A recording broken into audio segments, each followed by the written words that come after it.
Shalom, damai sejahtera buat kita semua di mana saja pada pagi hari ini, pada pagi hari ini kita masih juga dipertemukan, dan pada pagi hari ini kita masih bisa menghirup udara yang segar. Itu semua Bapak Saudaraku bukanlah karena kekuatan kita, tapi karena Tuhan begitu baik, sangat mengasihi kita, sehingga pada pagi hari ini kita masih dibanguni dengan sehat walafiat, masih diberi kesempatan untuk merenungkan kebenaran firman Tuhan. Dari itu Bapak Saudaraku, pada pagi hari ini kita juga akan membaca sebagian firman Tuhan untuk kita merenungkan bagaimana sebetulnya cara-cara hidup di dalam dunia ini seturut dengan firman-firman kebenaran. Jadi ini semua Bapak Saudaraku bukanlah karena kegigihan kita, bukan karena kehebatan kita, bukan karena usaha kita, tapi karena Tuhan sangat mengasihi kita, sehingga kita diberi cara, diberi contoh, diberi gambaran bagaimana seharusnya kita mengikuti petunjuk-petunjuk kebenaran, mendapatkan kehidupan yang kekal itu. Jadi mari kita baca Alkitab kita di mana di Yohanes 4, Yakobus 4 Yakobus 4 mulai ayat 1. Katanya begini: dari manakah datangnya sengketa dan pertengkaran di antara kamu? Bukankah datangnya dari hawa nafsumu yang saling berjuang di dalam tubuhmu? Jadi dari manakah datangnya sengketa?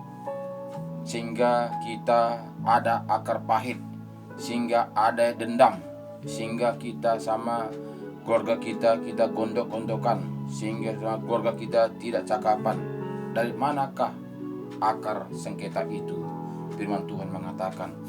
Jadi itu harus kita menyadari Bapak Saudaraku, karena adalah dari hawa nafsu kita, karena kita belum tahu dan belum mengerti siapa sebetulnya kita, belum mengerti siapa sebetulnya diri kita, sehingga kita larut dengan perkara-perkara dunia ini, sehingga kita mau bertentangan dan bermasalah dengan sekitar kita, baju dan keluarga kita.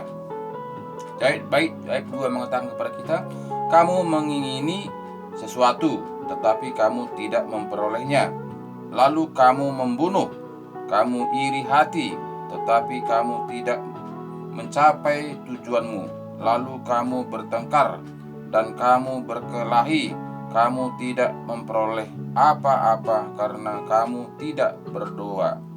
Jadi sini upaya yang kita lakukan, sering kita cara yang kita lakukan, kita berpikir dengan pikiran kita, dengan logika kita, sehingga politik-politik dunia ini yang kita kerjakan. Bukannya kita berserah kepada Tuhan, bukan kita berdoa kepada Tuhan terlebih dahulu, tapi cara dengan akal kita yang kita kerjakan, sehingga datang pertengkaran, sehingga datang cekcok, sehingga datang dendam, sehingga datang iri hati, sehingga datanglah semuanya untuk menggeromboli kita. Jadi semuanya itu saudaraku, kuncinya kita, diri kita. Makanya harus kita mengenal diri kita siapa sebenarnya. Jika kita belum mengenal siapa diri kita, tentu kita terpancing oleh situasi dunia ini, tentu kita terikut arus oleh dunia ini. Tapi jika kita mengerti siapa kita sebenarnya, pasti kita akan kokoh memegang prinsip kita, yaitu memegang kebenaran firman Tuhan. Jadi kita tidak lagi akan membawa arus, tidak terhanyut di bawah arus. Ayat 3 mengatakan kepada kita, atau kamu berdoa juga tetapi kamu tidak menerima apa-apa karena kamu salah berdoa, sebab yang kamu minta itu hendaklah kamu habiskan untuk memuaskan hawa nafsumu. Jadi sini katanya tadi, kadang kita salah berdoa. Permintaan kita adalah keinginan daging kita. Bukan kita itu berdoa untuk kemuliaan nama Tuhan. Bukan kita berdoa itu untuk masa depan kita. Bukan kita berdoa untuk mendapatkan kerajaan surga. Tapi kita berdoa ingin memuaskan hawa nafsu kita. Sehingga kita berdoa tidak dikabulkan. Karena apa? Karena tujuan kita adalah untuk menyenangkan daging kita. Nah, jadi ini semuanya Bapak Saudaraku harus kita mengerti. Harus kita mengerti bagaimana sebetulnya untuk menjalankan kebenaran firman Tuhan supaya kita itu tidak terombang-ambingkan dengan dunia ini.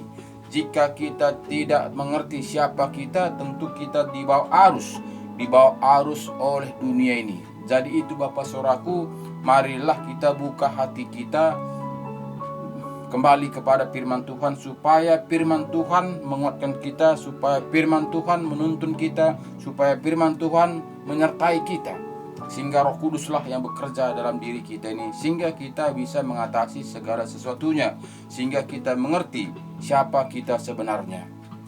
Jadi ayat 4 mengatakan kepada kita, hai kamu orang-orang yang tidak setia, tidakkah kamu tahu bahwa persahabatan dengan dunia adalah permusuhan dengan Allah? Jadi barang siapa hendak menjadi sahabat dunia ini, ia menjadikan dirinya musuh Allah. Bayangkan, katanya jika kita bersahabat dengan dunia ini menjadi musuh Allah. Nah, jadi kenapa Tuhan mengatakan seperti itu? Memang dia hitam putih. Nah, jadi tidak bisa kita kompromi. Tidak kompromi sama Tuhan, nggak bisa kompromi. Jadi jika putih, putihlah. Jadi bagaimana kita bisa menjalankannya ini? Ya harus kita penuh Roh Kudus. Jika kita tidak penuh Roh Kudus, kita tidak akan bisa menjalankannya karena sangatlah sukar. Makanya firman Tuhan mengatakan banyak yang datang, sedikit yang terpilih. Justru karena gini, hai kamu orang-orang yang tidak setia, tidakkah kamu tahu bahwa persahabatan dengan dunia adalah permusuhan dengan Allah? Jadi barang siapa hendak menjadi sahabat dunia ini, ia menjadikan dirinya musuh Allah. Jadi seakan-akan kita ini ya sempit kali cara berpikir kita. Seakan-akan kita, cara gerak kita pun sempit. Karena apa? Bersahabat dengan dunia ini pun katanya berarti bermusuhan dengan Allah. Nah, jadi kita harus tahu diri kita supaya kita ini jangan terombang-ambing, jangan kita ragu-ragu, jangan kita ini dari hanyut oleh karena dunia ini. Karena dunia ini kita tahu bahwa setan sudah diturunkan ke dunia ini untuk menguasainya, untuk menguasai dunia ini. Makanya kita ini hanya di dunia singgah sementara. Jika Adam dan Hawa tidak jatuh ke dosa, ya mungkin kita masih utuh di dunia ini karena kita masih dalam tuntunan Tuhan. Tapi ketika Adam dan Hawa jatuh ke dalam dosa, sehingga kita tidak lagi bisa utuh dalam dunia ini karena kita sudah dikeluarkan dari Taman Eden. Jadi semuanya Bapak Saudaraku, tinggal kita bagaimana kita menyikapinya supaya kita ini betul-betul mendapatkan kehidupan yang kekal itu. Jadi tidaklah gampang mendapatkan kehidupan yang kekal itu. Tidaklah sama seperti perkataan-perkataan manusia. Tapi kita harus kembali kepada firman-firman kebenaran. Sangat di sini katakannya tadi sangat jelas katanya kepada kita, janganlah kamu menyangka bahwa kita suci. Kitab suci tanpa alasan berkata, roh yang ditempatkan Allah di dalam diri kita diingininya dengan cemburu. Jadi di sini katanya tadi, roh yang dimateraikan dengan roh kita ini, Tuhan itu sangat cemburu jika kita bergabung dengan dunia ini, jika kita itu bersama-sama dengan dunia ini. Tapi kita itu ingin tampil beda. Harus kita tampil beda, harus kita menjadi terang, harus kita menjadi contoh, harus kita menjadi berkat. Jadi ini Bapak Ibu Saudaraku sangatlah memang sangat sukar. Tapi apakah kita mendele? Apakah kita mundur seperti anak muda kaya itu? Tapi tidak. Kenapa? Karena ada roh Tuhan bekerja di dalam diri kita. Pasti kita akan dituntun disertai, dibimbing, ditopang, dan memberikan jalan yang terbaik kepada kita, asal kita taat dan setia kepada firman Tuhan. Ayat 6 katakannya kepada kita, tetapi kasih karunia yang dianugerahkannya kepada kita lebih besar daripada itu. Karena itu ia katakan, Allah menentang orang-orang congkak, tetapi mengasihani orang yang rendah hati. Jadi Tuhan sangat menentang orang-orang yang congkak, sangat menentang orang-orang yang tinggi hati. Tapi Tuhan sangat mengasihi orang-orang yang merendah hati. Makanya pada umumnya Bapak Saudaraku, manusia ingin menonjolkan diri. Siapa saya ini? Belum tahu dia siapa saya. Itu dunia. Tapi jika ada roh Tuhan bekerja dalam hatinya, dia akan mencium. Seakan-akan tidak ada apa-apanya. Seakan-akan itu mati rasa. Seakan-akan orang bodoh. Makanya tak seberapa manusia mau melakukan firman kebenaran dengan taat setia. Karena dunia menganggap kita ini orang bodoh. Memang betul Bapak Saudaraku. Kita juga melihat bagaimana Tuhan Yesus. Kita mengatakan Tuhan Yesus itu adalah Bapa kita. Tuhan Yesus itu adalah sahabat kita. Tentu kita melakukan seturut dengan kehendaknya, seturut dengan jejaknya. Yesus juga kita lihat bagaimana dari dia lahir sampai dia disalibkan. Penderitaan terus, dia olok-olok, dihina, diejek-ejek, dikata-katai, bahkan disalib. Nah, jadi itu Bapa kita. Jadi kita juga harus melakukannya seturut dengan kehendak Tuhan, di mana dia sudah begitu luar biasa membela kita, begitu luar biasa dia memberi petunjuk kepada kita, begitu luar biasa dia memberi contoh-contoh yang harus kita ikutkan, karena begitu kasihnya kepada kita supaya kita tidak binasa. Tapi kita ini Bapak Saudaraku membuat kebenaran diri sendiri, tidak mau melakukannya seturut dengan kehendak Tuhan.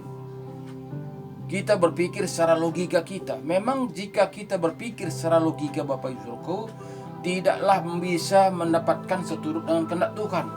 Karena jika kita berpikir secara logika kita, tentu kita membela kedagingan kita. Padahal Tuhan mengatakan harus menanggalkan kedagingan kita, harus menanggalkan hawa nafsu kita. Jadi tidaklah seberapa manusia mau melakukan penderitaan yang diajarkan Tuhan Yesus. Jadi jika kita tidak mau melakukan seturut dengan ajaran Tuhan Yesus, kemana kita Bapak Saudara? Jadi itu yang jadi masalah. Karena kita tahu bahwa kita di dunia ini sebentar, singgah saja.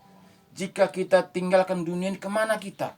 Itu menjadi masalah, sehingga kita mau menderita, melakukan seturut dengan kehendak Tuhan. Kenapa? Karena kita tahu kita hanya singgah, semuanya akan sirna.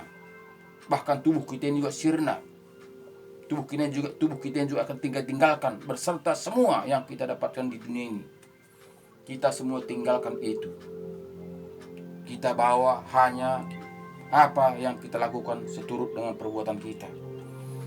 Jadi jelas di sini katanya tadi kepada kita ayat 6, tetapi kasih karunia yang dianugerahkannya kepada kita lebih besar daripada itu. Karena itu ia katakan, Allah menentang orang yang congkak, tetapi mengasihi orang yang rendah hati.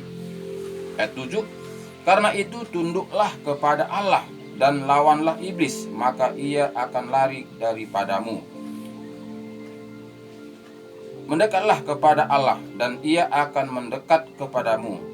Tahirkanlah tanganmu, hai kamu orang-orang berdosa, dan sucikanlah hatimu, hai kamu yang mendua hati. Jadi kini katanya tadi, mendekatlah. Tidak ada pilihan lain jika kita mau ingin mendapatkan kehidupan yang kekal itu. Mendekatlah kepada Tuhan, mendekatlah, menempellah. Jika kita tidak menempel kepada pohon, yaitu Tuhan Yesus, kita tidak akan mendapatkan apa-apa. Kita pasti kering, kita akan dipotong, kita akan dicampakkan ke api neraka. Itu sudah jelas Bapak Saudaraku. Karena apa? Karena ya kita tadi tahu hidup ini sementara. Tapi kita tidak seberapa memikirkan hal-hal demikian. Kita memikirkan hal-hal tentang dunia ini. Itulah liciknya penghuni-penghuni dunia ini, supaya kita bersama-sama nanti digiring ke api neraka. Kita tidak menyadarinya, sehingga kita tidak pernah memikirkan hal-hal rohania, sehingga kita tak mau tahu kemana kita akan pergi nanti. Lebih baik kita memikirkan hal-hal dunia ini.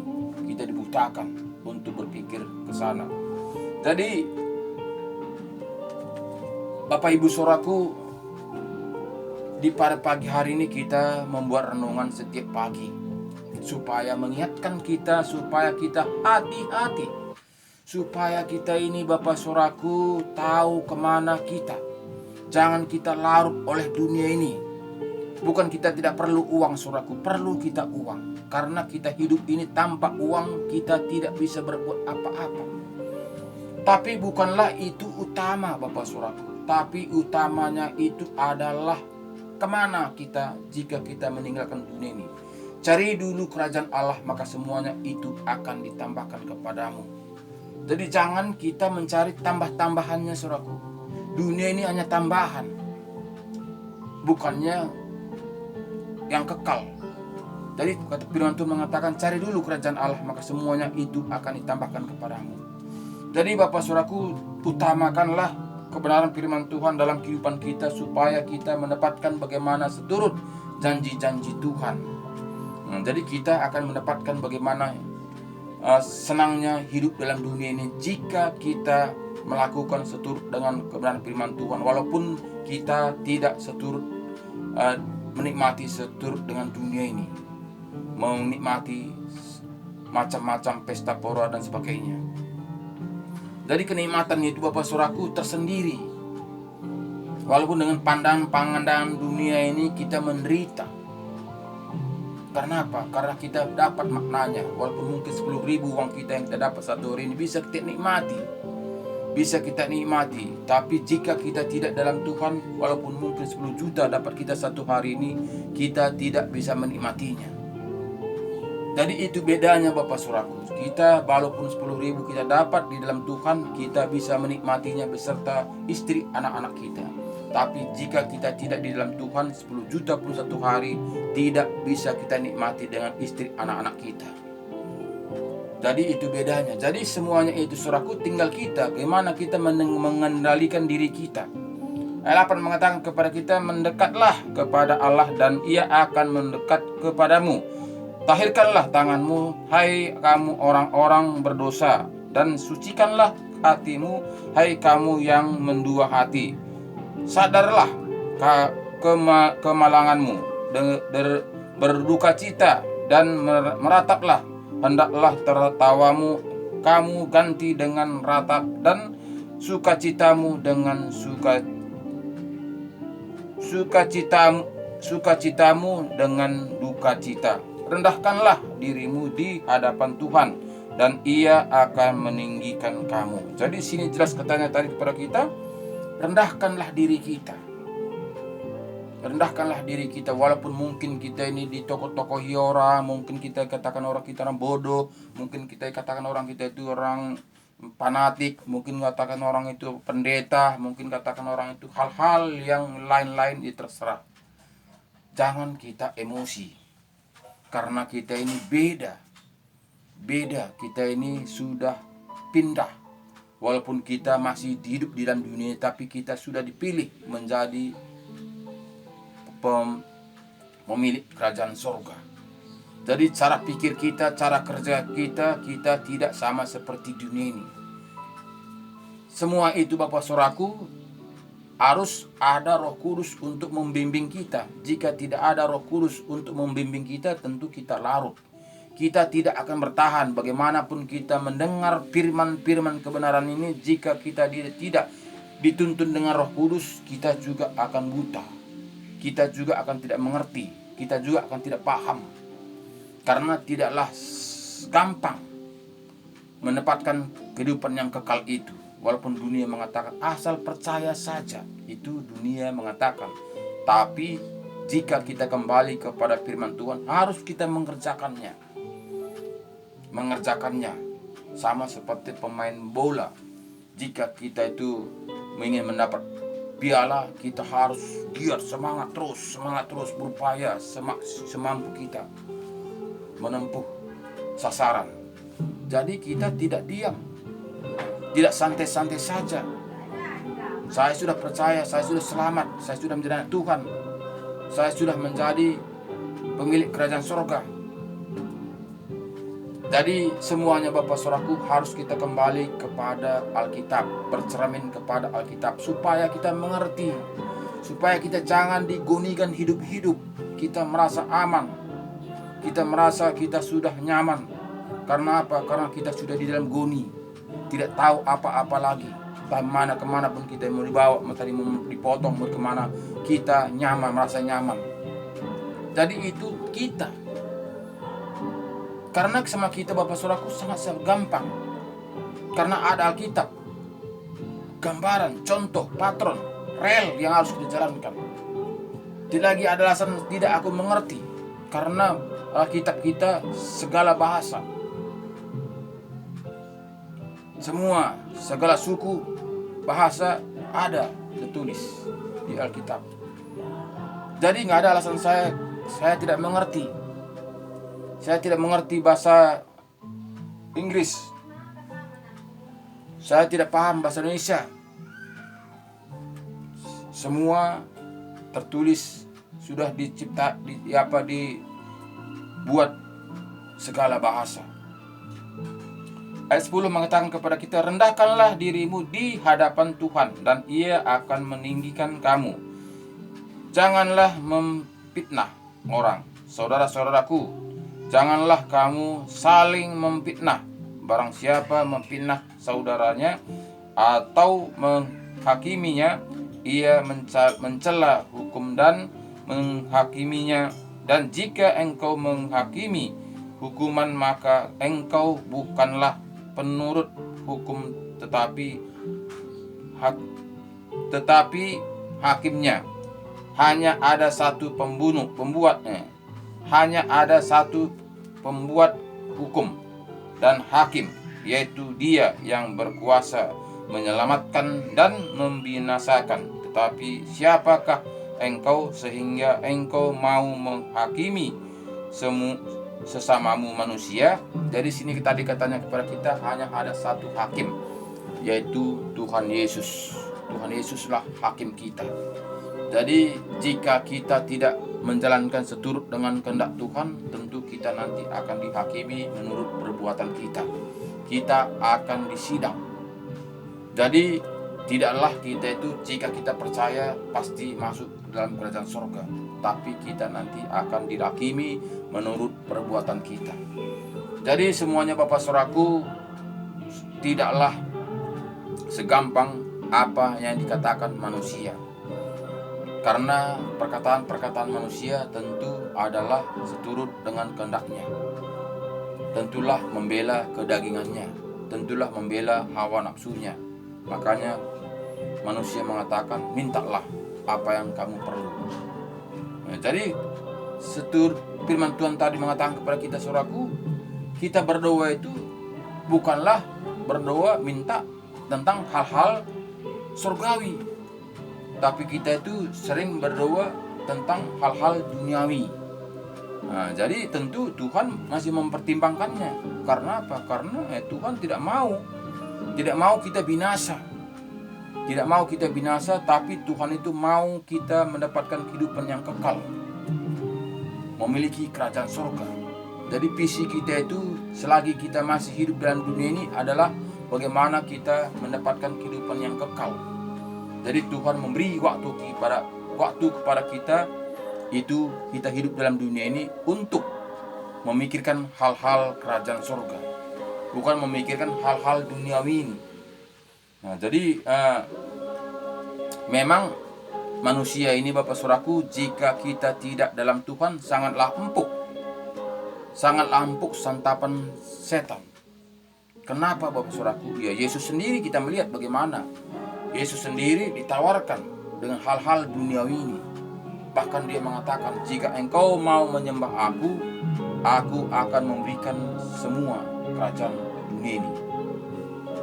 Itu setan mengatakan kepada Tuhan Yesus. Apalagilah kita ini sangatlah empuk.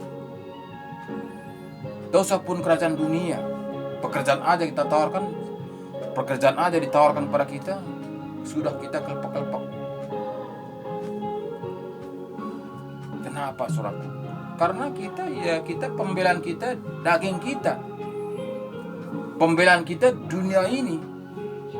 Tidak tahu kita nanti akan dibakar selama-lamanya. Jadi kesempatan berikan Tuhan kepada kita jika kita kuat 80 tahun. 80 tahunlah waktu diberikan Tuhan jika kita kuat.